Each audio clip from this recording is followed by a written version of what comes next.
रूस के राष्ट्रपति व्लादिमीर पुतिन का सितंबर 2025 में होने वाला भारत और रूस के बीच लंबे समय से चले आ रहे रक्षा संबंधों को एक नए स्तर पर ले जाने वाला माना जा रहा है। मौजूदा समय में क्षेत्रीय तनाव तेजी से बढ़ रहा है और भारत आत्मनिर्भर भारत के तहत रक्षा निर्माण में खुद को मजबूत करने की दिशा में आगे बढ़ रहा है। ऐसे में इस दौरे के दौरान कुछ बड़े और रणनीतिक रक्षा सौदों के पूरे होने की संभावना है, जो भारतीय वायुसेना की ताकत में बड़ा इजाफा कर सकते हैं और हिंद प्रशांत क्षेत्र में भारत की स्थिति को और मजबूत बना सकते हैं। इन प्रस्तावित सौदों में रूस का Su-57 E stealth fighter, R-37M air to air missile, hypersonic मिसाइलें, AS-500 एयर डिफेंस सिस्टम और advance anti stealth radar system शामिल हैं। खास बात यह है कि ये सौदे मेक इन इंडिया पहल के अनुरूप होंगे और भारत की तकनीकी आत्मनिर्भरता के लक्ष्य में सीधा योगदान देंगे। इस बातचीत का सबसे अहम हिस्सा रूस का Su-57 ई 5th जनरेशन स्टेल्थ फाइटर को भारत में ही को प्रोड्यूस करने का प्रस्ताव है। यह विमान HAL के नासिक प्लांट में बनाए जाने का प्लान है। Su-57E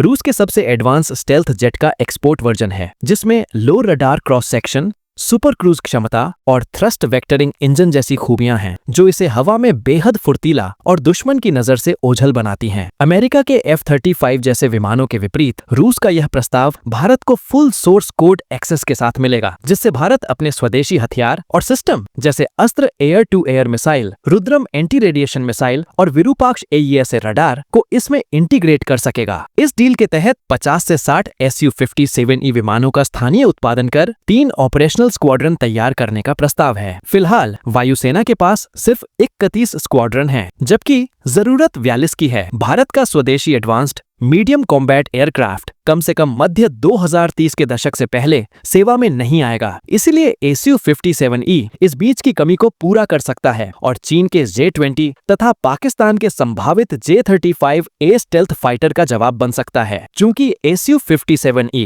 और Su-30MKI में लगभग 70 से 80% पार्ट्स समान हैं, इसलिए रख रखाव और ट्रेनिंग भी आसान होगी। Su-57E की खासियत यह भी है कि यह R-37M air to air missile से लैस हो सकता है, जिसकी मारक क्षमता 400 किलोमीटर तक है। यह मिसाइल हाई वैल्यू टारगेट जैसे दुश्मन के अवाक्स को भी गिरा सकती है और BBR कॉम्बैट में बड़ा फायदा देती है। भारत के पास पहले से ब्रह्मोस जैसी सुपरसोनिक मिसाइलें हैं और R-37M इनके साथ मिलकर एक घातक कॉम्बिनेशन बना सकती है। इसके अलावा रूस ने हाल ही में अपने Su-57 में 3M22 ज़िरकॉन हाइपरसोनिक मिसाइल को भी इंटीग्रेट किया है। ज़िरकॉन मैक 9 यानी लगभग 11,000 किलोमीटर प्रति घंटा की रफ्तार से 1,000 किलोमीटर दूर तक मार कर सकती है और आधुनिक एयर डिफेंस सिस्टम को चकमा देने में सक्षम है। S-500 Prometheus air defence system भी इस पैकेज का अहम हिस्सा हो सकता है। यह सिस्टम बैलिस्टिक मिसाइल, हाइपरसोनिक हथियार और स्टेल्थ विमानों को 600 किलोमीटर दूर से इंटरसेप्ट कर सकता है। अगर भारत इसे लेता है तो यह पहले से मौजूद